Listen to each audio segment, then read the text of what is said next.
So நிறைய பேர் நினைப்பாங்க என்னடா இது ஒரு ஷோ, இது உட்காந்து ஒரு பொண்ணை கூப்பிட்டு வந்து உட்கார வச்சு என்னடா பண்ணிட்டு இருக்கீங்க அப்படிலாம் நீங்க கமெண்ட் பாக்ஸ்ல கேள்வி கேட்கறத நான் பாத்திருக்கேன். அதனால சொல்றேன், எனக்கே டவுட்ஸா இருக்கு, நிறைய பேருக்கு இதே மாதிரி டவுட் இருக்குன்னு நினைக்கிறேன். அனைத்து பெண்களுக்கான கேள்வி. சோ பெண்கள் மட்டும் கண்டிப்பா இந்த கொஸ்டின்ஸ் கேளுங்க. சோ கேளுங்கன்னா கண்டிப்பா தெரிஞ்சுக்கலாம். கண்மணி அன்போடு அப்படிங்கிற மாதிரி வந்து கண்மணி பொன்மணி மானே தேனே பொன்மானே அப்படின்னு மாதிரி கொஞ்சம் ஆரம்பத்துல லவ் பண்ணும்போது ஹனிமூன் என்ன, ட்ரிப் என்ன, அப்படி என்ன, இப்படி என்ன, கிச்சன்ல ஹக் பண்ணுவாங்க, அங்க ரூம்ல வந்து கிஸ் பண்ணுவாங்க, துணிக்காய போட கூட விட மாட்டாங்க. அந்த அளவுக்கு ஒரு மாதிரி ரொமான்டிக் கப்பலா இருப்பாங்க. அப்புறம் பாத்தீங்க அப்படின்னா கொஞ்சம் நாள் ஆக ஆக அந்த அளவுக்கு ஈடுபாடு இருக்காது, அவங்க மேல இன்ட்ரெஸ்ட் இருக்கிறது இல்ல. ஒரு சில ஆண்கள் இந்த 2 மாசம் 3 மாசம் மட்டும் நல்லா ஜாலியா என்ஜாய் பண்றாங்க. அதுக்கப்புறம் அவங்களால என்ஜாய் பண்ண முடியல. வெளிப்படையா சொல்ல போனா அந்த 3 மாசமும் சரியாவே என்ஜாய் பண்ணல. எனக்கு தெரிஞ்சு அந்த 3 மாசமும் அந்த காலத்துல இருக்கிற ஆண்கள்லாம் பாத்தீங்கன்னா 4 புள்ள 5 புள்ள 10 புள்ள 12 புள்ள இப்படிலாம் நிறைய பெற்றாங்க. இப்பெல்லாம் வந்து பாத்தீங்கன்னா ஒரு குழந்தைக்கே வந்து ரொம்ப கஷ்டமா இருக்கு. அந்த ஒரு குழந்தைக்கே கஷ்டமா இருக்கு. என்ன காரணம் அப்படின்னா, இது பெண்களுக்காக நான் சொல்றது என்ன அப்படின்னு பாத்தீங்கன்னா, அது மாதிரி உங்க கணவர் இருந்தார் அப்படின்னா நீங்க வருத்தப்படாதீங்க தயவு செய்து.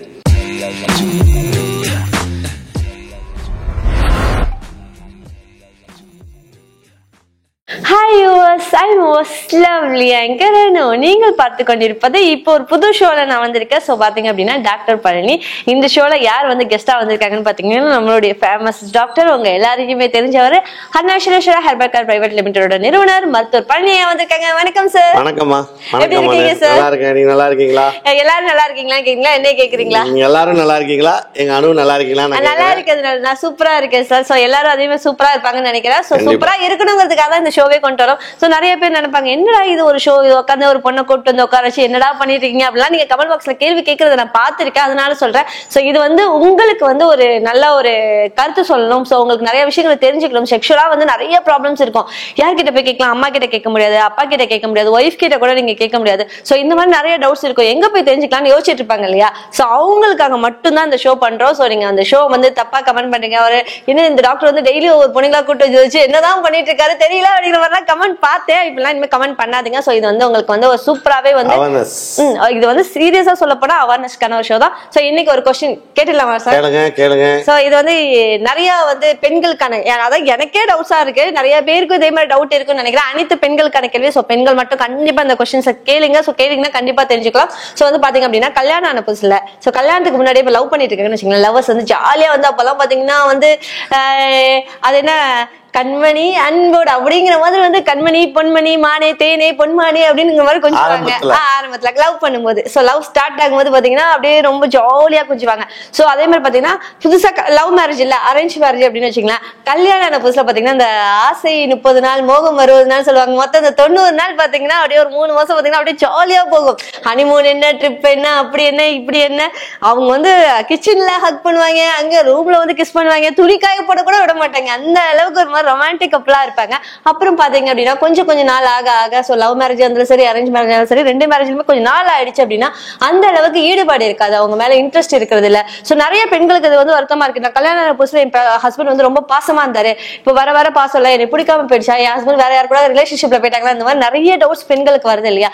சோ வந்து அந்த ஃபர்ஸ்ட் இருக்கிற இந்த இன்ட்ரெஸ்டும் அந்த அபிப்பிராயமும் போக போக ஆண்களுக்கு இருக்கிறது இல்ல. அதுக்கு என்ன ரீசன்? பசங்களுக்கு வந்து செக்ஸ்ல ஈடுபாடு கம்மியாயிடுதா, இல்ல அவங்களுக்குள்ளேயே ஏதாவது ப்ராப்ளம் நினைச்சு ஃபீல் பண்றாங்களா அப்படிங்கறதா எனக்கு என்னோட क्वेश्चन. சோ பதில் சொல்லிடலாமா? அருமையான கேள்வி.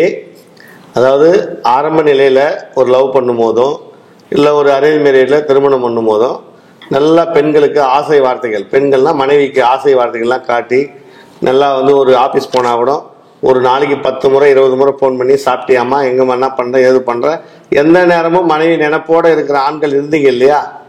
அது மாதிரி இல்லை, அது மாதிரி இருந்த ஆண்கள் இப்ப திருமணமாகி ஒரு 60 நாள் இல்ல ஒரு 3 மாசம் ஆசை 60 நாள் மோகம் 30 நாள் சொல்றாங்களா, பழமொழிக்கு தகுந்த மாதிரி நீங்க மாறிடுறீங்க. ஆண்கள் மாறிடுறீங்க, பெண்கள் மாறுவதே இல்லை. பெண்கள் எப்படா நம்ம கணவர் போன் எடுத்து பேசுவாரு அப்படின்னு தான் போன் அட்டன் பண்ணுவாங்க, பேசுவாங்க.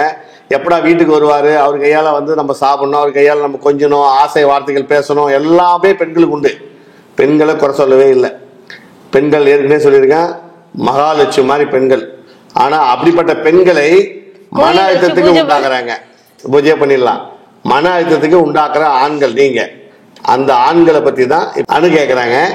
என்ன கேட்குறாங்க அப்படின்னா, ஆரம்பத்தில் நல்லா ஜாலியாக இருக்காங்க. ஒரு குறிப்பிட்ட நாள் ஆன உடனே பார்த்தீங்கன்னா அந்த ஜாலி அவங்க விட்டுட்டு போயிடுது. அதுக்கு ஆண் தான் காரணமா பெண் தான் காரணமா அப்படின்னா பெண் காரணம் அல்ல, ஆண் தான் காரணம். நான் ஏற்கனவே நிறைய முறை சொல்லியிருக்கேன், எதனால பெண்கள் மேல அந்த ஈர்ப்பு தன்மை உங்களுக்கு வந்து குறையுது. இப்போ நீங்க வந்து ஒரு மனைவி வந்து பாத்தீங்கன்னா அன்பா உங்கள்கிட்ட பேசும்போது நீங்களும் அன்பா பேசிட்டீங்க அப்படின்னா பிரச்சனை இல்லை. ஆனா நீங்க அவாய்ட் பண்றீங்க. ஏன் அவாய்ட் பண்றீங்க? காரணத்தை நான் சொல்லட்டுமா? நிறைய ஆண்களுக்கு ஆண்மை குறைவு என்ற ஒரு பிரச்சனை வந்த பிறகு மனைவிகிட்ட அதிகமா உடலுறவு கொள்ளாத போது, அதாவது உடலுறவு இருந்தீங்க, இப்ப கொஞ்சம் கொஞ்சமா டவுன் ஆகும்போது 4 வாரத்தை மனைவி நம்மகிட்ட பேசிட்டாங்கன்னா அவங்க நம்மளை கூப்பிடுவாங்களோ இல்லை செக்ஸ் பண்ண சொல்லுவாங்களோ அந்த ஃபீல் உங்களுக்கு இருக்கும் இல்லையா? அதாலே நிறைய பேர் அவாய்ட் பண்ணுறீங்க. நிறைய பேர் அவாய்ட் பண்ணுறதுக்கு ரீசன் என்ன தெரியுமா? ஒரு சிலருக்கு அந்த ஆரம்ப கட்டத்தில் நல்லா வந்து என்ஜாய் பண்ணுறதோ சரி, மனைவிட்ட சந்தோஷமா இருக்கிறதோ அந்த பலம் இருந்துகிட்டே இருக்கு. ஒரு குறிப்பிட்ட நாள் என்ன ஆகுது அப்படின்னா அந்த பலம் குறையுது நிறைய ஆண்களுக்கு. ஏன்னா வேலைக்கு போகிற அந்த மன அழுத்தம், ஹார்ட் ஒர்க்கு, டென்ஷனு, இதெல்லாம் என்ன ஆகுது அப்படின்னா அங்கேருந்து ஆஃபீஸ்லேருந்து வந்த உடனே அந்த ஈர்ப்பு தன்மை கொஞ்சம் கொஞ்சமாக குறையிடுது ஆண்களுக்கு. நிறைய நான் ஆண்களை கேட்டேன். ஆரம்பத்தில் ஏன் நல்லா இருந்தீங்கன்னா, அப்போலாம் நல்லா இருந்தேன் சார், வேலைக்கு போனேன், மணி ப்ராப்ளம், கல்யாணத்துக்கு வந்து பணம் வாங்கினேன், கிரெடிட் வாங்கினேன், இதெல்லாம் வந்து எனக்கு அந்த டென்ஷனில் எனக்கு வந்து செக்ஸ் பண்ண முடியல, என் மனைவிட்ட ஜாலியாக பேச முடியலன்றாங்க. இது ஒரு ரீசன். நான் சொல்கிறது வேலைக்கு போகிற ஆண்கள், வேலைக்கு போனோம், டைமுக்கு போனோம், வரும்போது டயர்டாயிடுது, படுத்துறேன், சரியாக பேச முடியல, இது ஒரு ரீசன் சொல்கிறாங்க. ஒரு சில ஆண்கள் இந்த 2 மாதம் 3 மாதம் மட்டும் நல்லா ஜாலியாக என்ஜாய் பண்ணுறாங்க, அதுக்கப்புறம் அவங்களால என்ஜாய் பண்ண முடியல. வெளிப்படையாக சொல்ல போனால் அந்த 3 மாதமும் சரியாகவே என்ஜாய் பண்ணலை. எனக்கு தெரிஞ்சு அந்த 3 மாதமும் சரியான முறையில் என்ஜாய் பண்ணலை. அதுக்கப்புறமா அவருக்கு படிப்படியாக அந்த விரைப்புத்தன்மை வீரியெல்லாம் குறைஞ்சி போகுது. அப்போ விரைப்புத்தன்மை வீரியம் குறைஞ்சி போச்சுன்னா மனைவி கிட்ட உட்காந்த உடனே பார்த்தீங்கன்னா எங்கே நம்மளை கூப்பிட்டு படுக்க சொல்லுமோ, நம்மளால தான் முடியலையே அப்படின்றதுக்காக மூஞ்சி காட்ட ஆரம்பிக்கிறாங்க, திட்ட ஆரம்பிக்கிறாங்க, பேச ஆரம்பிக்கிறாங்க. அதுக்கு முன்னே வந்து பார்த்தீங்கன்னா சில ஆண்கள்லாம் வந்து பார்த்தீங்கன்னா அந்த காலத்தில் இருக்கிற ஆண்கள்லாம் பார்த்தீங்கன்னா 4 பிள்ளை 5 பிள்ளை 10 பிள்ளை 12 பிள்ளை இப்படிலாம் நிறைய பெற்றாங்க. இப்போலாம் வந்து பார்த்தீங்கன்னா ஒரு குழந்தைக்கே வந்து ரொம்ப கஷ்டமாக இருக்குது. அந்த ஒரு குழந்தைக்கே கஷ்டமாக இருக்குது. என்ன காரணம் அப்படின்னா இந்த அரவணைப்பு இல்லை. பாரா ரைனா பிள்ளை பெற்று வச்சுறாம பாரு, பொண்டாடி எங்கேயும் அனுப்ப கூட மாட்டாமல் இருக்குது, பொண்டாடி விட்டு நவர கூட மாட்டாமல் இருக்குது, அப்படி பழமொழி ஒன்று இருக்கு இல்லையா? அந்த பழமொழி மாறி போச்சு. ஏன்னா அந்த ஈர்ப்பும் அரவணைப்பும் இப்போ நிறைய ஆண்களுக்கு பெண்கள் மேல் மனைவி மேல் இல்லை. அது என்ன காரணம் அப்படின்னா ஆண்மை குறைவு. என்ன குறைவு? ஆண்மை குறைவு குறைஞ்சு போச்சு. இந்த குறைஞ்சிச்சுன்றதால அவரால் வந்து மனைவிட்ட பாசமாவோ அன்பாவோ பேச முடியல. இது ஆண்மை அதிகமானாதான் மணியை கண்ணே மணியே முத்து அமுதெல்லாம் கொஞ்சுவாங்க. இவர் செக்ஸ் பண்ணும்போது பாருங்க உணர்ச்சி அதிகமாயிடும். உணர்ச்சி அதிகம் போது அவர் பேசுற வார்த்தை எல்லாம் பாத்தீங்கன்னா எங்கிருந்து வந்ததே தெரியாது. அது மாதிரி வார்த்தைகள்லாம் மனைவிட்ட எடுத்து விடுவாரு. அது விட்டுட்டோன்னு பாத்தீங்கன்னா வாயிலிருந்து வார்த்தையே வராது. எதை விட்டுட்டோன்னே விந்து விட்டுட்டோன்னே அவ்வளவுதான். அவர் பவர் குறைஞ்சி போகுது, அவர் வீரியம் குறைஞ்சி போகுது. அதுக்கப்புறம் அவருக்கு என்னவே எதுவுமே பேசவே முடியாது. நம்மனு போய் டயர்டாகுதுன்னு பத்துருவாரு. இதுதான் நீங்க பண்ற தப்பு. அதாவது ஒண்ணு செயல்பாடு வந்து ஒரே மாதிரியா இருந்துச்சுன்னா மனைவி உங்க மேல சந்தேகப்பட மாட்டாங்க, மனைவி உங்க மேல பாசத்தை கொஞ்சம் கூட குறைக்க மாட்டாங்க. ஆனா அந்த செயல்பாட்டை நீங்க குறைச்சிக்கிறீங்க. நான் நிறைய ஆண்கள் கவுன்சிலிங் கொடுத்துட்டேன். சார் எங்கள் மனைவிகிட்ட வந்து பார்த்தீங்கன்னா கிட்ட நெருக்கமாக போகலான்னு பார்க்குறேன் சார், ஆனால் எழுச்சி பெற மாட்டேங்குது. ஆனால் அவங்க நெருக்கமாக வராங்க, என்கிட்ட அந்த அளவுக்கு அவங்களால அரவணைத்து அவனை பேச முடியல. எனக்கு அந்த குறைகளால் எனக்கு அந்த ஃபீல் இருக்குது. எங்கே கூப்பிட்டுருவாங்களோ, எங்கே படுக்க சொல்லிடுவாங்களோ, எங்கே செக்ஸ் பண்ண சொல்லுவாங்களோ, அந்த ஒரு ஃபீல் இருக்குது சார். அதாலேயே எங்கள் மனைவிட்ட நான் முகம் கொடுத்து பேச முடியல. கொஞ்சம் கோபமாக பேசிட்டு நான் போய் கம்முன்னு படுத்துக்கிறது, அவங்களுக்கு அந்த ஆசையை தூண்டாத மாதிரி நான் பேசி விட்டுறது. 4 வார்த்தை பேசினா அன்பா பேசிட்டா மறுபடியும் நம்ம நெருக்கமாயிட்டு நம்மளுக்கு கூப்பிடுவாங்களோன்ற ஃபீல் எனக்கு இருக்குது. அதாலேயே நான் வந்து சுடுன்னு மூஞ்சை காட்டுறேன், கோபமாக பேசுகிறேன், அடிக்கிறேன், திட்டுன்றாங்க இல்லையா? அதுக்கு எல்லாத்துக்கும் ஒரே காரணம் அந்த ஆண்மை குறைவு தான். கல்யாணம் ஆன புதுசில் பாருங்க, லவ் பண்ணும்போது பாருங்க ஃபோனில் வந்து பில்லு வந்து 2000 3000 4000 5000 இப்பெல்லாம் ஈஸி தானே அப்படியே ரீசார்ஜ் 800 1000 2000. இது வந்து லவ் பண்ணும்போது. கல்யாணம் ஆனவங்க பாருங்க அந்த பில் அமௌண்ட்லாம் குறைஞ்சிரும். பில்லே வரதில்லை சார். ஒரு வார்த்தை சரிப்பா வந்துட்டேன், வந்துட்டேன், வை போனேன், ஒரு வேலையில உனக்கு, இதெல்லாம் அந்த கோபமா பேசுற வார்த்தைகள்லாம் ஆண்மை குறை உள்ளவங்களுக்கு தான் அந்த மாதிரி பிரச்சனை இருக்கு. இதே ஆண்மையா இருந்துச்சுங்க, அம்மா தங்கம் ரெடியாரு வரேன், ரெடியாரு மல்லிப்பூலாம் வாங்கிட்டு வரேன், அல்லா வாங்கிட்டு வரேன், ஜாலியா இருக்கலாம் அப்படின்னு பேசுற ஆண்கள்லாம் இப்ப நிறைய பேர் இல்லை. வைமா போன அப்புறமா பேசிக்கிறோமான்னு சொல்லிட்டு மூஞ்சை காட்டுறீங்க, அன்பா பேசுறது கிடையாது. ஆனால் என்னை பொறுத்த வரைக்கும் பெண்களை பொறுத்த வரைக்கும் மன அழுத்தம் இல்லாமல் பார்த்துக்கணும். ஒரு பார்க்கு, ஒரு பீச்சு, ஒரு சினிமா, இது மாதிரிலாம் நீங்க அவங்களை இட்டு போய் பாருங்களா, அதோட சந்தோஷம் அவங்களுக்கு வேற எதுவுமே கிடையாது. ஆனா நிறைய ஆண்கள் அப்படி பண்றதே இல்லை. ஆசை 60 நாள், மோகம் 30 நாள் முடிஞ்சு போச்சு. அதுக்கப்புறம் பார்த்தா எப்பவுமே வந்து சரியான முறையில கணவன் மனைவிக்குள்ள ஒரு அண்டர்ஸ்டாண்டே இல்லாம போயிடுது. நிறைய பேர் சண்டை போட்டுக்கிறீங்க, சந்தேகம் வருது, பிரச்சனை வருது, தயவு சரிங்க போறீங்க. இப்ப இது எல்லாத்துக்கும் என்ன ஒரு காரணம்னா, ஒரே காரணம் நான் சொல்லுவேன், ஆண்மை இல்லாத மனிதர்களுக்கு, ஆண்மை குறைவுள்ள ஆண்களுக்கு இந்த இன்ட்ரெஸ்ட் வந்து மனைவிட்டு அதிகமா பேசணும் எண்ணம் வராது, ஃபீலிங் வராது. அதனால தயவுசெய்து என்ன சொல்ல வரேன் அப்படின்னா, அது மாதிரி ஃபர்ஸ்ட் எப்படி இருந்தீங்களோ அது மாதிரி உங்களை நம்ம கொண்டு வர முடியும்.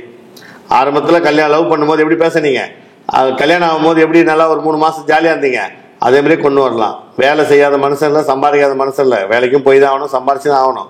ஆனால் நம்பி வந்த பெண் யார், உங்கள் மனைவி. அவங்களுக்கு தேவையான சுகத்தை நீங்கள் கொடுத்து தான் ஆகணும். குழந்தை வேணும், அவர் டெய்லி வந்து இல்லை டெய்லி உங்களால் முடியல அப்படின்னா கூட வாரத்தில் 2 நாள் 3 நாளாவது மனைவிட்ட சந்தோஷமா இருக்கணும். இதெல்லாம் இல்லை அப்படின்னா மனைவிக்கு மன உளைச்சல் உருவாகும். என்னடா நம்ம வந்து கல்யாணம் பண்ணி வந்த நம்பி இவர் நம்மளை கண்டுக்கிறதே இல்லை, நம்ம கூட படுக்கிறதே இல்லை, நம்ம கூட அன்பா 4 வார்த்தை பேசுறதே இல்லைன்னு மன உளைச்சல் உருவாயிடும். இது பெண்களுக்காக நான் சொல்றது என்ன அப்படின்னு பாத்தீங்கன்னா, அது மாதிரி உங்க கணவர் இருந்தார் அப்படின்னா நீங்க வருத்தப்படாதீங்க தயவுசெய்து. எங்க அருணாச்சலேஸ்வரா ஹெர்பல் கேர்ல முக்கியமா நான் ட்ரீட்மெண்ட் கொடுக்குறது எதுக்குன்னு பாத்தீங்கன்னா, ஆண்மை இழந்த மனிதர்களுக்கு ஆண்மையை உருவாக்க மருந்து வச்சிருக்கோம். உங்க கூட சந்தோஷமாவே இல்லை, எங்க கூட சுத்தமா காண்டுட்டு அவர் இல்லாம இருக்காரு அப்படின்னாலும் அவர் இட்டுவாங்க, கண்டிப்பா அவர் முழு ஆண் மனிதனை உருவாக்க முடியும். லவ் பண்ணும்போது எந்த அளவுக்கு உங்க கூட அதிகமா வந்து பேசினாரோ, கல்யாணம் ஆகும்போது எந்த அளவுக்கு உங்க கூட வந்து அடிக்கடி கான்டாக்ட் வச்சுக்கினாரோ அதை மறுபடியும் கொண்டு வந்துடலாம். 60 வயசு ஆனாலும் கொண்டு வரலாம். இப்போ 25 வயசுல கல்யாணம் பண்ணீங்க, 27 வயசுல 30 வயசுல கல்யாணம் பண்ணீங்க அப்படின்னா அப்படியே உங்களுக்கு கண்டினியூ அவர் உடம்புல அந்த ஜீன், அந்த சுரப்புகள், குரோமோசோம்கள் இருந்துனே இருக்கும். அது வந்து உயிரணுக்கள் உற்பத்தி ஆகினே இருக்கும், விந்து சொர்ந்துட்டே இருக்கும். வாரத்துக்கு கண்டிப்பா 4 நாள் 5 நாள் செக்ஸ் பண்ணலாம், உறுப்பு நல்லா பெருசாக்கலாம். அது மாதிரி உண்டான வைத்தியம் ட்ரீட்மெண்ட் நாங்கள் வச்சிருக்கோம். அதால ஆண்கள் பெண்கள் வந்து மன உளைச்சல் வேணாம். கண்டிப்பா இருக்கும், என்னடா நல்லா அன்பா பேசின ஒரு கணவன் இப்ப சரியான முறையில் நம்மகிட்ட ஒரு அரைவணைப்பே இல்லாம இருக்காரு, கிட்ட போய் உட்காந்தாலே ஏஞ்சி போயிடுறாரு, போன் பேசுனாலே வை போன அப்படி சொல்லி மூஞ்சை காட்டி போனை கட் பண்றாரு. இது மாதிரிலாம் உங்களுக்கு ஃபீல் இருக்கு இல்லையா? அது மாதிரி உள்ள பெண்கள் கவலைப்பட வேணாம். ஆண்களே நீங்க இந்த ப்ரோக்ராம் பார்த்துட்டு இருப்பீங்க, அது மாதிரி நீங்க உங்க மனைவிக்கு பண்ணியிருந்தா என்கிட்ட வாங்க. உங்களுக்கு அந்த ஆண்மை குறைவு பிரச்சனையை சரி பண்ணி, நரம்பு தளர்ச்சினா விந்து உடனே வந்துடும், மனைவி திருப்தி இருக்காது, அது மாதிரி உள்ள பிரச்சனைக்கு ஆண் உறுப்பு சிறிதா இருந்தா அதை நல்லா வலிமையாக்கி நல்லா பெரிதாக்கி நல்லா மனைவியோட சந்தோஷமா இருக்கிறதுக்கு உண்டான ட்ரீட்மெண்ட்லாம் இயற்கை முறையில், சித்தா ஆயுர்வேதா முறையில், இயற்கை முறையில் அங்கே ட்ரீட்மெண்ட் கொடுத்து சரி பண்ணுறோம். அதால் இந்த பெண்கள் மேலே ஒரு எஃபெக்ட், பெண்கள் மேலே ஒரு ஆசை பாசம் எல்லாம் வர்றதுக்கு உண்டான ட்ரீட்மெண்ட்டு நம்மகிட்ட இருக்குது. மனைவி மட்டுமே நேசிக்கணும். நான் ஏற்கனவே சொல்லியிருக்கேன், பெண்கள் சொன்ன பாருங்க, உங்க மனைவி தான், புரியுதுங்களா? அதை முதல்ல நீங்கள் புரிஞ்சுங்க. வேற எந்த ஒரு தவறான எண்ணமும் உங்களுக்கு வரவே கூடாது. அதால் ஆண்மைக்குறி உள்ளவங்க, நரம்பு தளர்ச்சி உள்ளவங்க, உறுப்பு சின்னதாக இருக்கிறவங்க, இதெல்லாம் நம்ம ட்ரீட்மெண்ட் இருக்கு, என்கிட்ட வாங்க, கண்டிப்பா நான் சரி பண்ணி தரேன். கண்டிப்பா டாக்டர். சோ வந்து பெண்களுக்கு அப்படின்னு கொஸ்டின்ஸ் நான் கேட்ட ஸ்டார்டிங்ல பாத்தீங்கன்னா வந்து இப்ப நம்ம ஆண்களுக்கு தான் வந்து பதில் சொல்லியிருக்கோம்னு நினைக்கிறேன். சோ பெண்கள் எல்லாமே வந்து உங்க வீட்டுல உங்க ஹஸ்பண்டுக்கு இந்த மாதிரி வந்து எனக்கு வந்து ஸ்டார்டிங்ல ஹஸ்பண்ட் ரொம்ப பாசமா இருந்தாரு, இப்ப எனக்கு கல்யாணம் ஆயிடுச்சு, 1 வருஷம் ஆயிடுச்சு, அந்த பாசமும் கேரும் என் ஹஸ்பண்ட் கிட்ட இருந்து கிடைக்கல, இந்த மாதிரிலாம் ஃபீல் பண்ணீங்கன்னா இனிமே பண்ணவே வேணாம், உடனே கிளம்பி அருணாச்சலேஸ்வரா ஹெர்பல் கேர் பிரைவேட் லிமிடெடுக்கு வந்துருங்க. சோ அதுக்கான சொல்யூஷன் சூப்பரா கொடுப்பாங்க. சோ இந்த நிகழ்ச்சி வந்து பாத்தீங்க அப்படின்னா முழுக்க வந்து இந்த மாதிரி ஒரு அவேர்னஸ் ப்ரோக்ராம் தான். சோ என்ன பண்றீங்க அப்படின்னா, உங்களுக்கு இந்த மாதிரி ஏதாவது கேள்வி இருக்கும் இல்லையா, சோ சந்தேகங்கள் இருந்துச்சு அப்படின்னா கமெண்ட் பாக்ஸ்ல கமெண்ட் பண்ணுங்க. அந்த கேள்வியை என்னோட கேள்வியா நான் டாக்டர் கேட்கிறேன், அதுக்கு பதில் சொல்ல டாக்டர் ரெடியா இருக்காரு.